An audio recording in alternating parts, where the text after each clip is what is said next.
안녕하세요. 반갑습니다. 공인중개사입니다. 오늘 제가 준비한 영상은요, 작년 6월 1일부터 시행하고 있는 주택임대차 신고제, 즉 전월세 신고제에 대해서 말씀드리고자 합니다. 본 방송은 국토교통부에서 배부한 보도자료, 각종 언론에서 보도한 방송 내용, 그리고 제가 국토교통부 담당 사무관님과의 질의 등을 종합적으로 참고해서 제작했습니다. 본 방송은 임대차 신고제에 대한 세부적인 내용과 Q&A까지 있으니까요. 끝까지 시청해 주시면 감사하겠습니다. 본 방송만 보셔도 전월세 신고제에 대한 대부분의 궁금증이 해소될 것이라고 생각됩니다. 시청하시기 전에 구독, 좋아요 부탁드립니다. 네, 그럼 본격적으로 시작하겠습니다.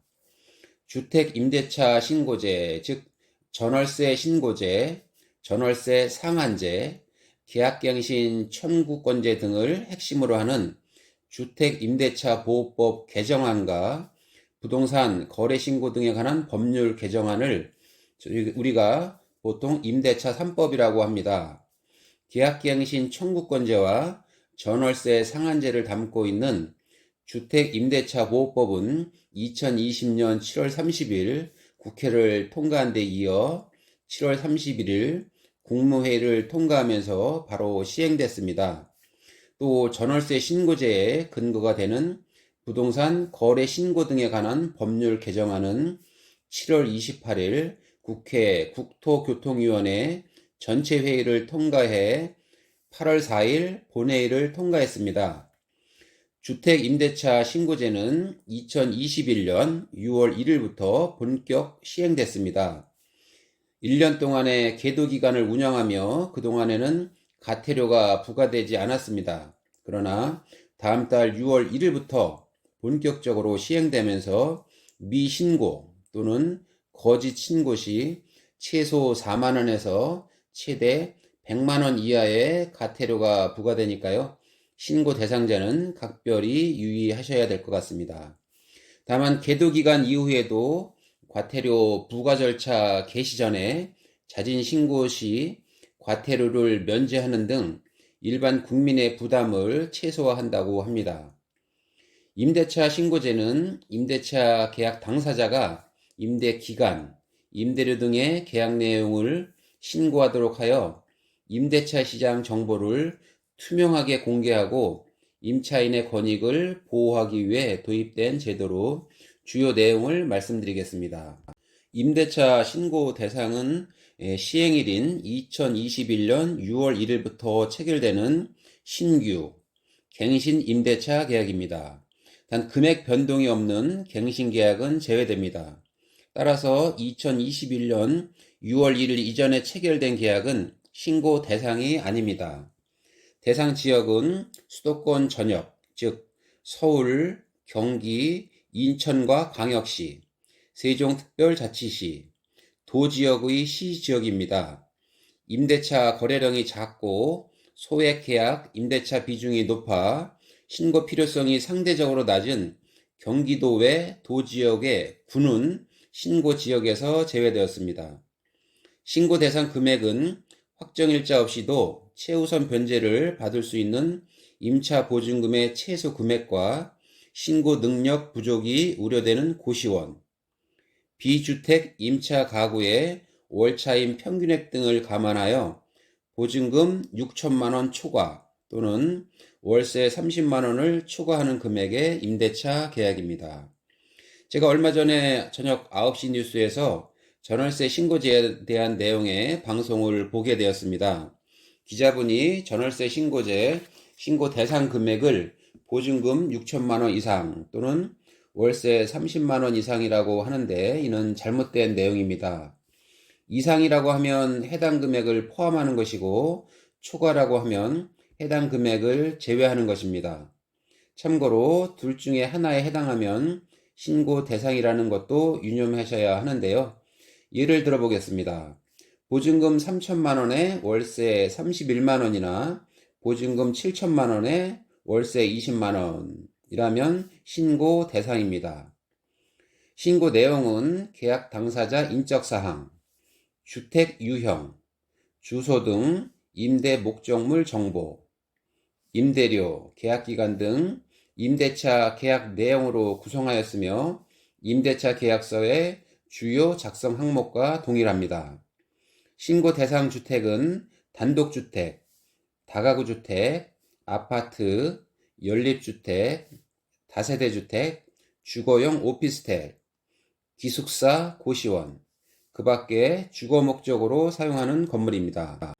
다만 기숙사 중에서 학교 기숙사는 관계 법령에 따라 학교 시설로 분류되어 일반적인 주거용 임대차 계약 형식을 취하지 않고 대학 이알림이에 기숙사비가 공시되고 있는 점을 감안하여 신고 대상에서 제외하도록 하였습니다.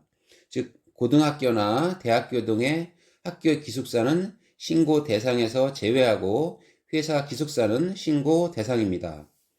또한 대상 지역이나 금액이 해당되면 단기 임대차 계약도 신고 대상이지만 일시 사용이 명백한 임대차 계약의 경우 주택 임대차 보호법 적용 대상에서 제외하고 있는 점을 감안해서 전입신고가 되어 있는 본 거주지가 있고 일시적인 출장이나 아니면 제주 1개월 체험 등 다른 사정에 의해 일시적 거주가 명확한 단기 임대차 계약의 경우에는 신고 대상에서 제외하였습니다. 미신고 시 지자체에서 단기 계약의 종합적인 사정을 감안하여 과태료 부과를 면제합니다. 신고 방법은 신고 대상자가 임대차 계약 체결일로부터 30일 이내에 임차주택 소재지 관할 주민센터를 방문하시거나 아니면 온라인으로 신고할 수 있습니다. 여기서 말하는 신고 대상자는 임대인과 임차인 양 당사자를 말합니다. 온라인은 국토교통부에서 운영하는 부동산 거래관리 시스템에서 신고하시면 됩니다. 신고서를 작성하여 계약 당사자 공동으로 제출하는 것이 원칙이지만 신고인의 편의를 위해 임대인 또는 임차인 중 한 명이 당사자가 공동 날인한 임대차 계약서를 제출하면 공동 신고한 것으로 간주합니다. 예를 들어 임차인이 신고하면 임대인 휴대폰으로 신고했다는 내용이 통보됩니다. 만약 임대인, 임차인 직거래가 아니고 부동산 중개업소를 통해서 계약을 체결하셨으면 신고인의 위임을 받은 공인중개사가 위임자의 신분증과 위임장을 첨부하면 주민센터 방문 또는 온라인 신고도 가능합니다. 위임장은 임대차 신고를 위임한다는 내용을 확인할 수 있으면 되고 부동산 거래 시스템에 예시 서식이 등재되어 있습니다. 그럼 다음은 전월세 신고제 도입에 따른 편익을 말씀드려 보겠습니다. 본 제도를 통해 확정일자를 자동적으로 부여받게 됨에 따라 임차인의 권익보호가 대폭 강화됩니다. 현재 확정일자는 대부분 업무 일과 중에 주민센터를 방문해 받고 있으며 소액이나 단기 또는 갱신계약은 확정일자를 받지 않는 경향이 있었습니다. 그러나 임대차 신고 시 계약서를 제출하면 확정일자가 수수료 없이 자동으로 부여되어 신고 접수일로부터 확정일자의 효력이 발생됩니다. 현재는 확정일자 신고 시 600억 원의 별도 수수료가 부과되고 있습니다. 또한 휴일에 상관없이 24시간 온라인 신고가 가능해서 확정일자를 받기 위해 주민센터를 방문하는 번거로움이 대폭 줄어들 것으로 예상됩니다. 또한 임대차 신고제를 통해서 우리 임차인은 그 주변의 신규, 갱신 임대료 정보를 확인하신 후에 임대차 계약을 체결할 수 있어서 합리적인 의사결정이 가능해지고 계약 체결 시 협상력이 높아질 것으로 기대됩니다. 또한 우리 임대인 분들도 임대물건 주변 시세를 정확히 파악할 수 있어서 적정 임대료 책정이 도움이 될 것으로 예상됩니다. 네, 제가 여태까지 상세하게 말씀을 드렸는데요. 그러면 제가 말씀드린 내용을 종합적으로 제가 Q&A를 사례를 통해서 다시 한번 말씀을 드려보겠습니다. 네, 질문입니다. 임대차 신고는 언제부터 어디에서 신고해야 하나요? 답변입니다.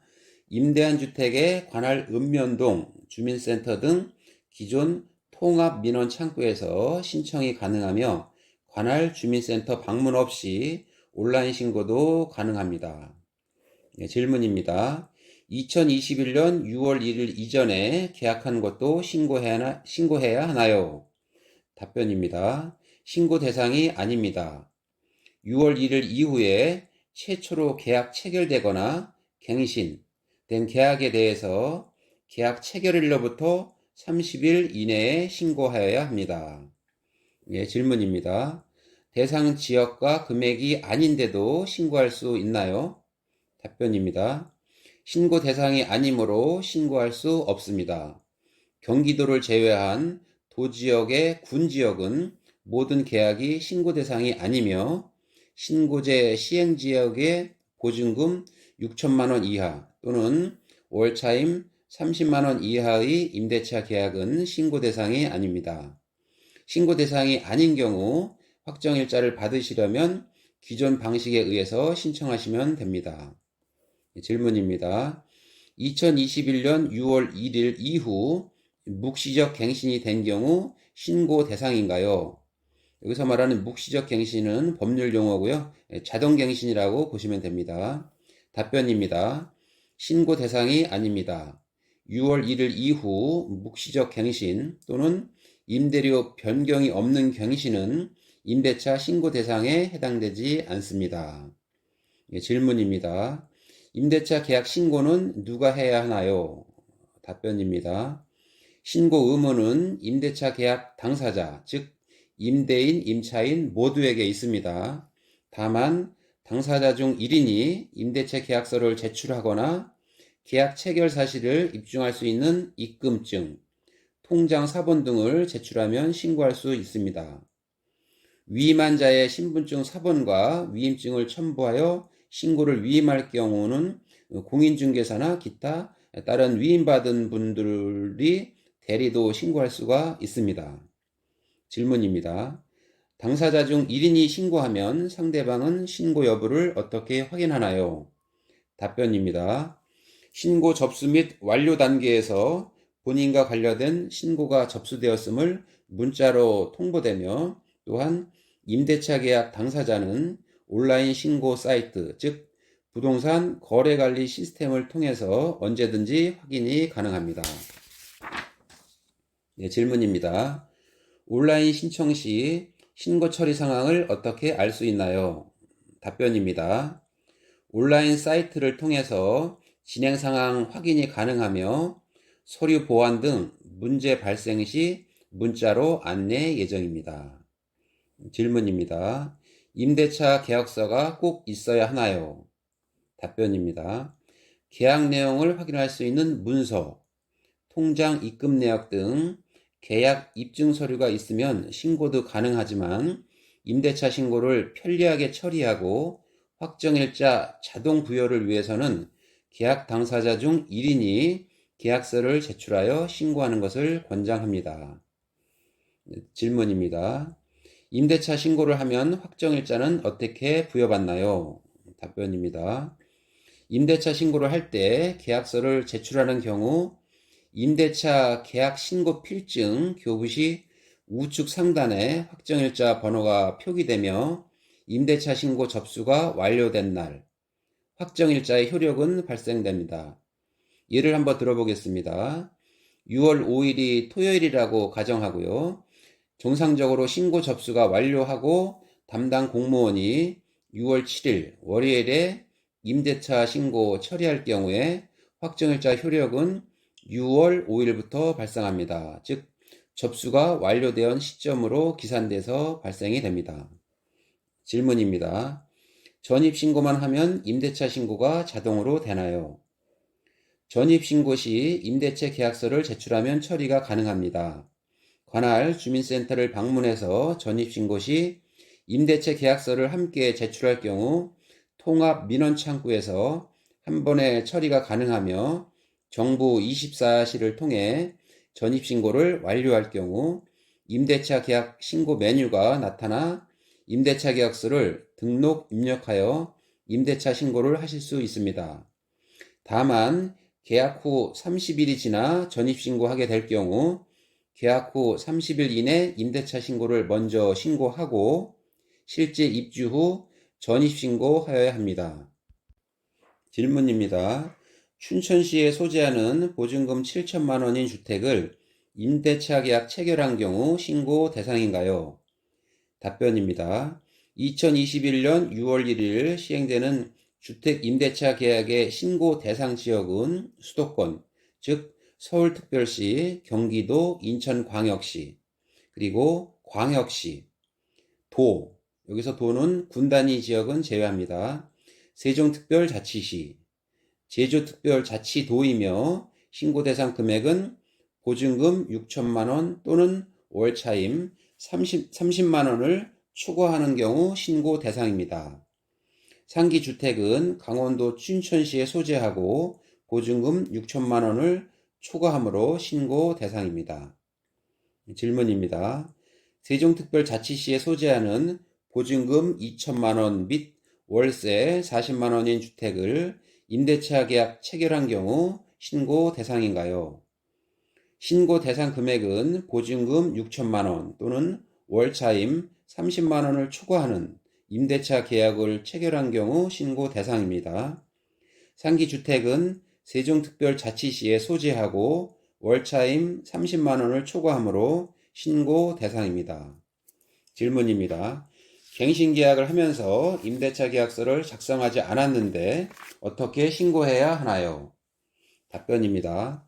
갱신계약의 경우 임대차 계약서가 구비되지 않더라도 입금증 등 입증 자료가 있을 경우 이를 인정하여 신고 수리됩니다. 다만 임대료 변동 없이 기간만 연장되는 경우, 즉 묵시적 갱신을 말씀드리는 건데요. 신고 대상이 아닙니다. 질문입니다. 과태료 대상과 금액은 어떻게 되나요? 답변입니다.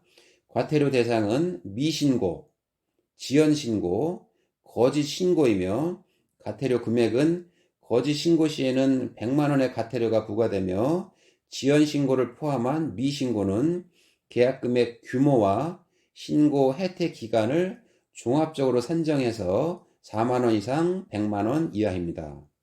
질문입니다. 2021년 6월 이후 신규로 작성한 계약과 금액이 증가된 갱신만 신고 유형인가요? 답변입니다. 신고 유형에는 신고 대상인 모든 신규 계약, 임대료 변동이 있는 갱신 계약, 그리고 임대기간 개시 전에 해제된 해제 신고 등입니다. 네, 질문입니다. 임대차 신고 정보가 임대소득 과세 정보로 활용되나요? 네, 이 질문은 우리 임대인분이 가장 민감하게 지금 생각하고 있는 분들 항목인데요. 여기에 대해서 우리 국토교통부 답변은 임대차 신고제는 임대차 시장의 동향 파악과 임차인 보호를 목적으로 도입되는 제도로 과세 자료로 활용하지 않습니다. 네, 이렇게 답변이 됐습니다. 그리고 보도자료나 뉴스 등에는 나오지 않는 궁금한 점이 저도 몇 가지 있었는데요. 제가 국토교통부 담당 사무관님께 전화를 드려서 직접 질의를 드렸습니다. 제가 제 부동산이 소재하고 있는 세종시 조치원읍에 가까이는 고려대학교가 있고 조금 멀리는 홍익대학교가 있습니다. 그래서 제가 사무관님께 어떤 질문을 드렸냐면은 대학가 부근 원룸들은 보통 전세나 월세보다는 연세로 계약을 체결하는 경우가 많은데 이 경우 금액은 어떻게 산정하는지 제가 문의를 드렸습니다. 보통 연세로 계약할 경우에 보증금 20만 원에서 30만 원 정도 받고 일시불로 1년치를 수령하는 계약 형태입니다. 그런데 실제로는 우리 학생분들은 보통 2월 달에 입주를 하면은 12월 달에 겨울방학 하기 전까지 보통 10개월 정도를 거주하고 있는데요. 이 질의에 대한 우리 사무관님의 답변은 총 금액에서 12개월로 나눠서 계산하면 될 것 같다. 이렇게 이제 답변이 있으셨고요.